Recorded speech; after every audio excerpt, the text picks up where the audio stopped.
Welcome to the Deep Dive. Today, we're diving into something really essential, something that directly impacts how you, as a public servant, can genuinely make a difference.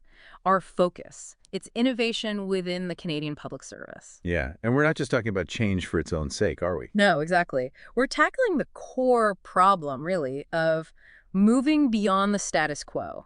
Making a real tangible impact for Canadian citizens. So this deep dive is designed specifically for you, the public servant who wants to drive meaningful change.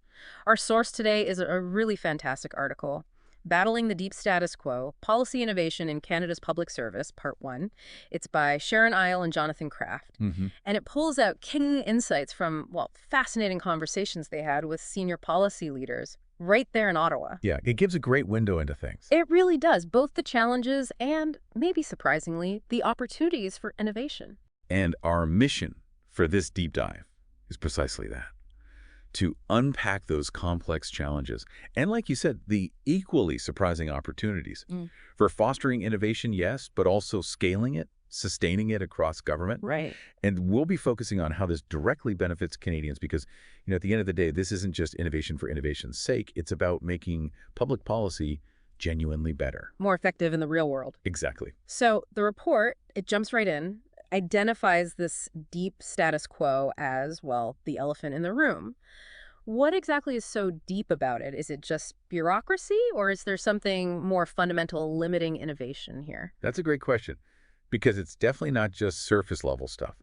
What's interesting is how Canada's Westminster-style system, parliamentary accountability, ministers leading departments, it does provide a professional public service, ministerial responsibility. Sure, the foundation. Right. But it also creates a pretty fragmented institutional ecosystem. It's characterized by complex, rule-based authority and accountability. Many leaders they spoke with talked about how muddy accountability and fragmented authority just make advancing policy really hard. And innovating even harder, I imagine. Even harder, yeah. Yeah. Because policy issues, they don't fall into neat boxes anymore, do they? They often span multiple departments, units, branches.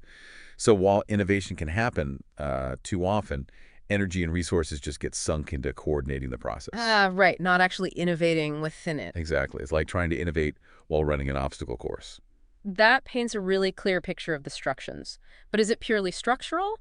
Or does the report get into the cultural side of things? How much is about mindset, maybe, or, a fear of taking risks? Because one participant called the public service a guardian institution, right? Designed to promote rule-based accountability, avoid risk. And there's this tension because some restrictive rules have actually been dismantled, but the perception that they're still there persists. That long shadow, as they call it. Yeah, the perception is powerful. People feel like rules must exist somewhere that stop them. And it's absolutely both structural and cultural. The cultural piece is huge. Senior leaders widely recognize that the public service culture often incentivizes, compliance, reporting, monitoring. Not exactly innovation boosters. Not really. And unsurprisingly, risk aversion was a big concern. But here's the crucial insight.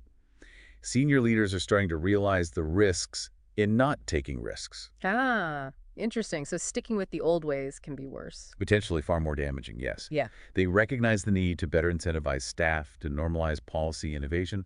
Plus, there are systematic barriers like executive compensation structures, program design, even funding cycles. They all reinforce this sort of risk-averse culture. Making it tough for public servants like you to step outside that well-trodden path. Exactly. And this isn't just internal stuff. Inside baseball, as the report puts it, this hits Canadians directly. When a partner, maybe another level of government or a community needs support, say for health, housing, economic development, they often hit this complex government maze. The maze. Multiple programs, different departments, endless forms, different deadlines, reporting requirements. It's exhausting just listing it. Right.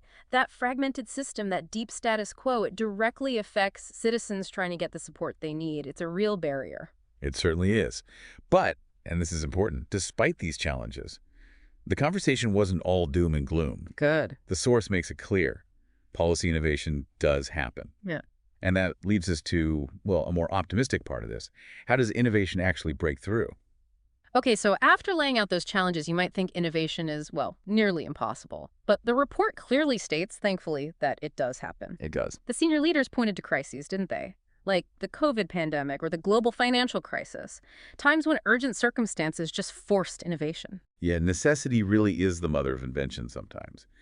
The key challenge, then, becomes sustaining that innovative mindset, those practices, when there isn't a crisis breathing down your neck. Right. How do you keep it going in normal times?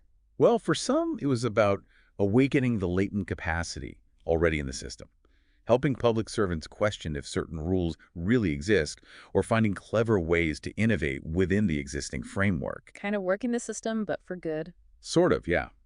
And another critical insight was the importance of convening skills. Participants really emphasized needing to bring together teams, branches, even departments and ministers early on Why early? to create a no-surprises environment, build trust, lay the groundwork, get everyone on board before you launch into something new and innovative. That makes sense. Get the buy-in up front. Exactly. So we've talked about innovation breaking through in crises, but sustaining it. The report mentions this frustrating thing they call pilotitis. Can you unpack that? Why is it such a barrier to lasting impact for public servants trying to make a difference? Absolutely. Pilotitis is, well, it's that frustrating thing where promising small-scale experiments, they just never seem to mature. They just stay pilots forever. Pretty much. They never scale up into broader reforms or systemic change that makes a widespread difference for Canadians. What the discussions revealed is a clear need for structures and accountability mechanisms, things that allow successful innovations to actually be mainstreamed and scaled. So amplify what works. Right. Pilots showing promise need scaling up. But crucially, unsuccessful ones should be wound down without penalizing the people who tried. It has to be okay to experiment and sometimes not succeed. It's about learning, not just winning every time. Precisely. Learning. It's also important that while digital innovation is often focused on service delivery, websites, apps, there's a recognized need to seed innovation earlier, upstream, in the policy process itself. Before it even gets to delivery. Yes. And aligning evaluation functions with innovation goals was also flagged as a way to embed learning and drive accountability for experimentation. Now, what really jumped out here, and this is incredibly relevant for you as a public servant, is the need to modernize concrete policy tools, specifically grants and contributions agreements, G&Cs. Okay, G&Cs. Why are they so critical? Well, think of them as the main way government funds external groups, nonprofits, other governments to deliver programs. Right, the funding pipelines. Exactly. And these instruments and the guidance around them were flagged as inflexible, inconsistent, making collaborations across government or with non-government partners really difficult. It sounds counterintuitive maybe, but some of the most powerful levers for change aren't brand new policies. They're these often overlooked bureaucratic tools. The plumbing, basically. The plumbing. And the truly surprising insight was how instruments like G&Cs, which can feel like administrative plumbing, are actually choking off some of the best bottom-up innovation. Yeah. And while G&Cs have been reformed before, participants were clear. More reforms are needed, informed by how things actually work now, to really drive innovation for Canadians. That's a fascinating point about the power of those tools. The report also gave some concrete examples of success, didn't it? It did. From big systemic finance reforms after the global financial crisis to smaller experiments like mentorship training in the skilled trades. That one started small, just a few hundred apprentices. Well, thanks to successful evaluations and good convening work, it grew. Reached over 25,000 apprentices across Canada. That really shows the power of nurturing something small and seeing it through. It absolutely does. Yeah. The takeaway from the discussions was clear. Capacity and opportunity for innovation exist. They're there in the system. But senior leaders, and by extension, you in your role, must actively incentivize it, nurture it, and work to scale these innovations to truly benefit Canadians. Okay, so let's shift to some really actionable insights. Things crystallized right from those Ottawa discussions. What can reinforce and stimulate more policy innovation in your daily work?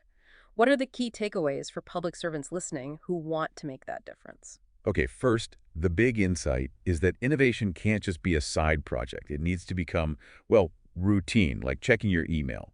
What the report shows is it takes more than just telling people to innovate. You have to rewire the systems, the incentives. How do you do that? Things like institutionalized directives, targets like the Directive on Experimentation Innovation Prizes, working groups, they create real incentives. And using case studies, sharing examples was also seen as powerful for just socializing and normalizing innovation, making it feel like a normal part of the job.